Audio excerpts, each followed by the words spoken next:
జగన్మోహన్ రెడ్డి గారు ముఖ్యమంత్రి అయ్యారు, పార్టీ అధికారంలోకి వచ్చింది. ఇక్కడ అప్పుడు కూడా మరి రాజశేఖర్ గారికి ఎంతో కీలకమైనటువంటి రీజనల్ కోఆర్డినేటర్ బాధ్యతల్ని మరి రాజశేఖర్ గారికి ఇచ్చి వైఎస్ఆర్ కాంగ్రెస్ పార్టీ గౌరవించింది ఆఫ్టర్ ఎలక్షన్ కూడా.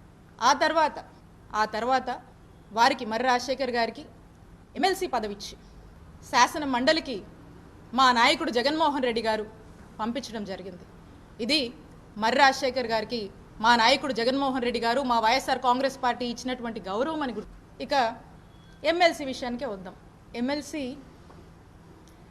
ఎమ్మెల్సీగా ఈ